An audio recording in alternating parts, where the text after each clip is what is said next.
Well, hello and good day to all of you wonderful viewers out there. I am Awesome Joe, and thank you guys so much for taking in another time of your day to watching another episode of Awesome Joe's Play Back-to-Back Movie Reviews. And today we are going to be talking about Disney Plus's season finale of Loki. Everybody's been wondering, as have I, before episode 1 debuted, as to what happened to this character while during the movie Avengers Endgame. We had this really cool returning additional scenerage what happened during the aftermaths of the final fight of the first Avengers movie. And apparently during this whole time heist that's been going on with the Endgame Avengers, Loki found a loophole on his escape. As always, being the god of mischief, always finds a way out. And getting his hands onto the Tesseract once more again, fading off into disappearance. So we do find him to where now he is being captured by the TVA, which is the Time Variance Authority.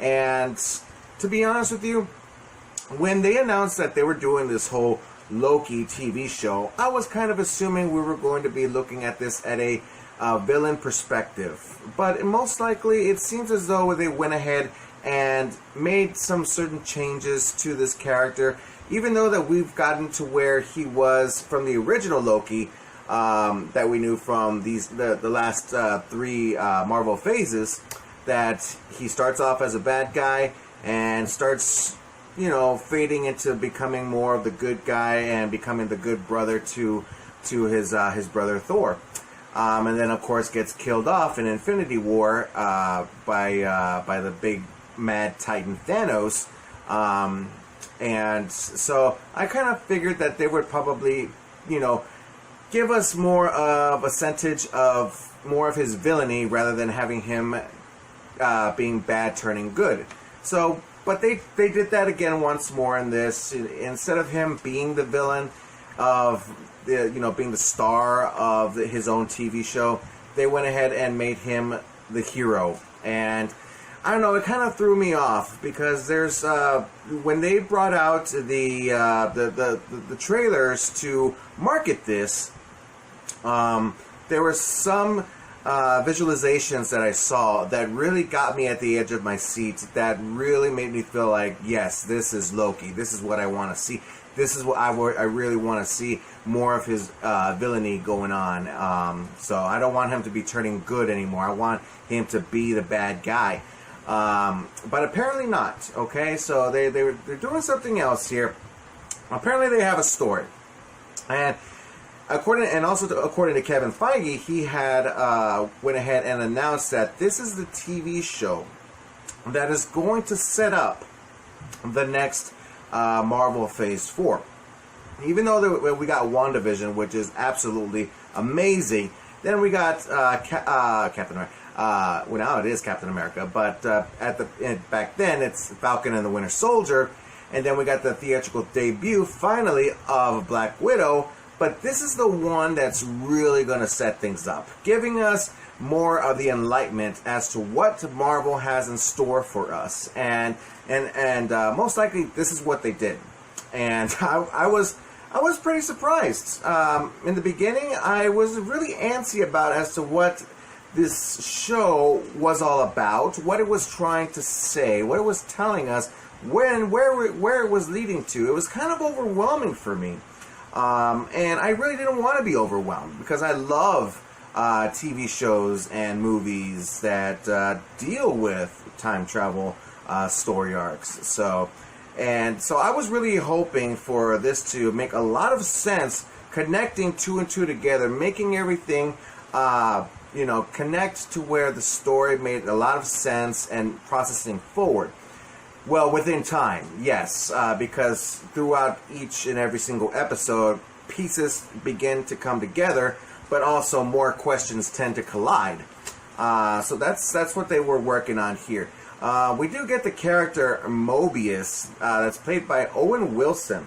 And to be honest with you, I've always felt that Owen Wilson was probably going to be playing this evil bad guy that's hiding behind the curtains of this TV show. When a lot of people, a lot of fans, a lot of audiences who were witnessing this TV show debut that were wondering, because it was going to be a whole Mephisto thing happening all over again, wondering who was the big baddie, who is the one that's hiding behind the curtain, that's behind, that invented the TVA. So, and I didn't know that's where it was leaning towards, because there's a specific episode where we believe that these other individuals called the Timekeepers were the main bad guys, but instead it all came to where it wasn't what it seemed. It was all an illusion, just like how our main character Loki is, a man of illusion, magic tricks, the god of mischief.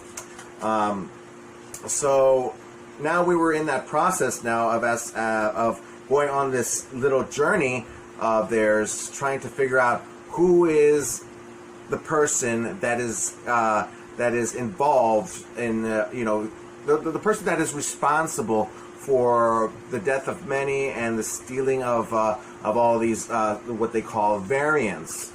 Because in the beginning, I would have speculated that Loki and Mobius was going to be like this buddy teen cop TV show. I thought that's what it was going to be like. They were going to be time cops or something like that, because they're after this variant that happens to be another Loki from an alternate universe. And they happen to find this individual, and this happens to be a female version of Loki, who renames herself as Sylvie, played by Sophia DiMartino. And she has spent her entire life running from the TVA, hiding herself in natural disaster timelines in order to avoid any Nexus events that's happening, in which case it's saying, this is your normal timeline, this is your actual sacred timeline, this is what the TVA is protecting this timeline from having to causing branches, which is alternate universes. And in which cases, that is what the Ancient One was speaking about in Avengers Endgame. That if you were to remove a piece of that timeline and to not having to returning it back to its natural source, the universe tends to split into many other different directions, causing a massive time paradox.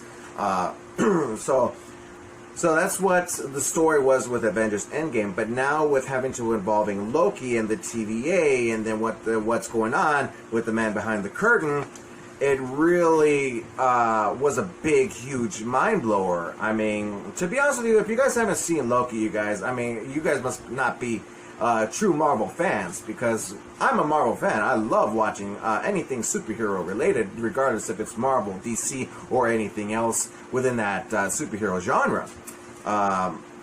So, of course, obviously, I always bring this up within my videos, and I always forget to bring it up, but I try to reinform everyone that is quite familiar with my videos, is that videos will contain spoilers, because I have no time at all whatsoever having to doing a non-spoilers review and a spoilers review. So I'm always tending to throw it all in together. And even though that this is out right now, it's available on Disney Plus. Go and check it out, and then come back here, see what I have to say. And if you have any questions, comments, complaints, concerns, please feel free to leaving it down in the comment section at the bottom. And let's have an awesome time talking about this TV show or movies that you would like to talk about, and because I love to talk about them, but most importantly, I love to talk about them with you. So you guys have been warned. There are going to be spoilers, so here we go. We got Ravonna Renslayer, played by Gugu Mbatha. Yeah, I hope I really said that fine. She's like the TVA judge. She's the one who's in charge of this whole thing. And according to the comic books, this character is actually a girlfriend, a love interest to an in particular character, which is a villain that's in the comic books. So that's where a lot of people were coming up with the idea, coming up with the idea as to, coming up with the idea of the Mephisto craziness all over again. Because you get very little tiny hints here, very many clues as to wondering who is the big baddie in all this. Because it ain't the Timekeepers, and I was kind of hoping for it to be Mobius, but that wasn't the case. Because I really would have thought that Mobius was pretty much another variant in an alternate timeline, since he seems to have so much interest in the different variations of Loki in the multiple universes that are out there. Then we have this other character called Hunter B-15, played by Wanmi Mosaku. Like I said, pronunciations are terrible, so forgive me if I say it wrong. But she's an individual who does not like Loki at all from the very beginning. She's actually the one that arrests Loki after having to disappearing with the Tesseract in Avengers Endgame. And she gets enchanted by the variant Loki, which is Sylvie, and she's opened her eyes into who she really is, as to where she actually comes from. And so it gives her a lot of doubt as to what the TVA is, and that she is not created by the Timekeepers, that she is a variant herself, and that she will do whatever it takes to reveal the truth. So I kind of like her character. She's very interesting. This is really amazing too. You have another character called Miss Minutes. It's like this animated clock, and like it's like one of those characters from the theater, a little cartoon bit with the popcorn and the soda. I thought that was going to be the main villain of all this, because she seems to be the one that's like, I guess you would say, the AI of the TVA, and we all know that when it comes to AI in in particular films such as these, they tend to be the villain, always hiding behind the curtain, voiced by Tara Strong. But that wasn't the case. It could be a possibility, because we do get to see another performance of this character towards the ending of the season. But it wasn't this character, and I was kind of relieved, but also kind of disappointed, because you would think that, I wish, it's like I'm putting it all together here, and I'm thinking, okay, this is where it's leading towards, or it's leading over to this direction, but it just throws you off, and I was just, please don't let it be another disappointment. Please don't let it be to where it's gonna be where the Mandarin all over again from Iron Man 3. I mean, come on, just please don't be like that. I want it to be so amazing, so awesome again. We got another character here called what is it? Because there's a certain thing that happens, because you got episode 1. Then there's episode 1, which is Loki is arrested and becomes part of the TVA, recruited by Mobius. And then the second one, they do this buddy cop thing, trying to find the variant. Then they find the variant, which is Sylvie, and these both run off together to the planet of Lamentis, which is episode 3. And a lot of people would say that episode is a filler in, but I find it more of an introduction of these two characters, trying to find their similarities and learning how to trust each other, developing that relationship between the two. And I love on how they have that whole, not a fight sequence, but trying to rush for survival towards the ending of that episode, which of course they fail, so which leads a complete cliffhanger as to figuring out what's going to happen next in next week's episode. And then in episode 4, of course, their connection with each other, Loki and Sylvie, they create this Nexus event with each other, even though that they are at the natural disaster event of Lamentis, which is the moon crashing onto the planet and millions upon millions of people dying, but yet they still create a Nexus event, which is, of course, like I mentioned before, the expansion, the time branches that are being made, and within their connection, that's what makes it. There was no explanation as to why, but we're going to talk more about that towards the ending of this video. But yes, they're rescued, and they are. Then now they're being held prisoner. They're being interrogated separately. So trying to figure out, why they are the way they are, why that Nexus event occurred. And then there's just all of this. Oh my gosh, man, I freaked out at the ending of that episode 4, when Loki gets, when we find out that the timekeepers are fake, they're just machines, that Loki gets killed. I was like, what? Which is called pruning. He gets pruned and he just fades off into oblivion, thinking that, oh my god, another Loki dead. How is this possible? I mean, he's gonna come back. I mean, he always comes back. He dies and he comes back. How does he do it? He's Loki. He's the god of mischief. So, but then we find out that there is a mid-credit scene where he is in a whole other place and runs into all of these other variant Lokis that were pruned. You got classic Loki, which is played by Richard E. Grant. Very awesome actor. I love his performance playing the classic Loki in this series. Very, very awesome. I love the outfit, which is very much in reference to the outfit in the comic books, which is why they call him classic Loki. Then you get Kid Loki, which is played by Jack Veal. I like him because he's actually the leader of the other variant Lokis, because he's the only one who was capable of killing his brother Thor. So that was really cool. And then you get an alligator, an alligator Loki. I mean, that was very interesting getting to seeing that. It kind of gives you a little remembrance of Pig Spider-Man from Spider-Man Into the Spider-Verse. So I thought that was pretty cool. But I like this. They punish Loki while they're interrogating him, putting him in this little time loop. And within this time loop is the returning character of Lady Sif. We haven't seen her ever since Thor the Dark World. She did not return in Thor Ragnarok. Everyone wondered, where is this character played by Jamie Alexander? And I find that this is Marvel telling the audiences watching this sequence going into effect, is saying, don't worry, we didn't forget about her. She's coming back very soon, so please be patient, and we haven't forgotten about her. So I like that. I like that they are bringing her back. I think that she would have made an awesome Wonder Woman, but I'm great with Gal Gadot. But yeah, she would have made an excellent Wonder Woman. But great getting to seeing her. She's coming back. Can't wait. I wonder if she's going to be in Thor Love and Thunder. So we'll see what happens.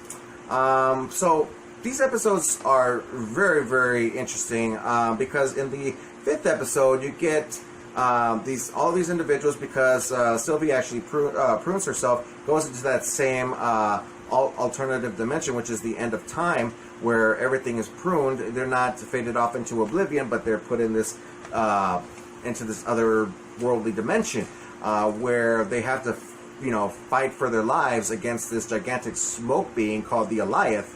And so Sylvie has this interesting theory as to what she can do in order to defeat this thing by enchanting it, because it happens to be, according to her theory, a guard dog to what lies ahead behind the curtain, the man who's hiding behind the curtain, so the evil true villain.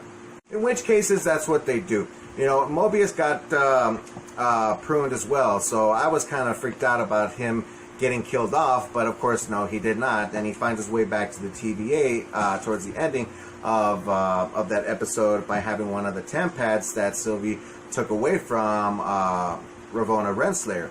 So it was great getting to knowing that that this Alioth being was very well taken up against classic Loki, man. The way that he handled his manipulating powers, creating Asgard, you know, and it's just he's a very strong individual. He's the one who actually not defeated Thanos, but tricked Thanos, making him feel like he actually killed Loki, but really it was just a false imitation of the Loki character. So so it comes to show that Loki, our Loki, Tom Hiddleston's Loki, is a very strong character, but he just doesn't know it yet. He has a lot of practicing to do. Oh, and another thing about this when it comes to this world is that, like I mentioned before, him appearing as this President Loki, and I was just waiting for that to happen, and I wanted to see what was going to happen as to how he becomes that and how evil he's going to be. But it doesn't happen to be him. It's another variant. It's President Loki, and he gets his hand bitten off by an alligator, and I'm just like, what? Are you serious? That was just, I mean, I was disappointed because I really wanted to see how Loki was going to portray himself, being that individual, being President Loki. So, but it was still cool getting to watch, and I really do love Tom Hiddleston's acting. You know, being both of these Lokis. So he does a really good job. I really do love his excellent performance in this. It's always great getting to seeing more Loki. So now it leads us to the 6th episode, which is the season finale of this whole entire thing, and getting us the reveal of whoever this person is behind the curtain. And a lot of people were waiting. People were speculating as to who it was going to be. People were going to assume that it was another variant Loki, being King Loki, due to an imagery that that was out there as opposed to what this episode might have been. King Loki, the Loki that finally gets the opportunity to rule over not just a significant world, but time itself, which wasn't it. And then, of course, we mentioned earlier with Miss Minutes not being the villain. Mobius, I was kind of hoping for, you know, having it to being Agatha all along, all over again, but it wasn't Mobius. And then I thought it would have been, because, you know, this character hasn't been casted yet, but due to the idea of what this castle was hiding behind the Alioth creature, and you see this castle mansion looking thing, and you were thinking maybe Doctor Doom, maybe? Like, well, that character hasn't been casted yet, so there really isn't a given chance as to wondering if this is actually Doctor Doom that we're dealing with here. So it would have been great if it was, but it wasn't him. So now we are brought into the glimpse as to wondering who this was going to be, and of course everyone was right. Kang the Conqueror. He doesn't identify himself as Kang the Conqueror, but he identifies himself as He Who Remains, played by Jonathan Majors, and he was casted to be Kang for quite a long while now, and that he was going to be appearing as the villain for the Ant-Man and the Wasp Quantumania. So I cannot wait to see how all of that takes into effect. So he makes his appearance. And oh my gosh, man, the way that he portrayed that character was phenomenal. I love it. He's called He Who Remains because I think, what was it, the 31st century it was, that he's like the scientist, and he discovers other multiple universes colliding over each other, and he meets up with all of his other variant selves, and how these universes were tending to coexist amongst one another. But of course, there's also other variants who did not like the idea and wanted to rule not just one of their own universes, but all of the others. So that's where this character, He Who Remains, kills all of the other of these Kang characters, and now it is only he himself that remains, and he's the one who has been setting off of this timeline, and he's asking to please be killed off because he's very old, he's very tired, and this job is meant for someone younger and for someone who is willing to take the job. But they can also go ahead and just kill him off, and what will happen once he's dead, that sacred timeline will tend to branch, and causing many more branch universes, causing a massive war, which brings us which is leading us to what's going to be happening. What Marvel is trying to tell us is that somewhere down the line we are going to be getting Avengers Secret Wars, which is going to be a whole other version of what Endgame did, bringing all of our Marvel superheroes together, fighting up against Thanos and his army. So this is going to be not just our usual group of superheroes coming together, but also from other universes. So it's going to be huge. And that tends not to happen anytime soon. That's probably going to be somewhere maybe 7, 8, 9 years down the road. So we still have a long while until that happens, and a lot of more Marvel material that's going to be brought up to us within that time frame. So I can't wait. I find that it was really early for that big reveal, but it was there. He Who Remains gets killed off after this really cool fight between Loki and Sylvie, and having this really small romantic kiss, and Sylvie pushes Loki through the time portal back into the TVA and kills He Who Remains, causing that sacred timeline to branch into many other universes, which will open up for the movie Doctor Strange and the Multiverse of Madness, and also including Spider-Man No Way Home. We haven't gotten a trailer for that movie yet, and this is probably the reason why we needed to see this episode in order for us to understand what their trailer was going to be once it debuts. So it's really cool getting to know that trailer's coming out very soon, and that Doctor Strange and the Multiverse of Madness is going to be extremely awesome. So because of what happened here, because at the ending of the Loki series, Loki is in the TVA, and Mobius and Hunter B-15 doesn't really know who he is. Everything has changed. I'm pretty sure he's in another universe. He's not in the same universe that he was during this entire season. So it's really cool. It's really cool that this happened to have ended on a cliffhanger. And I'm just like, that's it? Like, it was the same reaction I felt when I saw the ending to the first Lord of the Rings movie. I'm like, well, what happens next? And of course, this is Marvel. You would assume that there would be a mid-credit scene and an end-credit scene, but there wasn't. Instead, there was this little glimpse of Loki's file, stated the fact that he will return in Loki Season 2.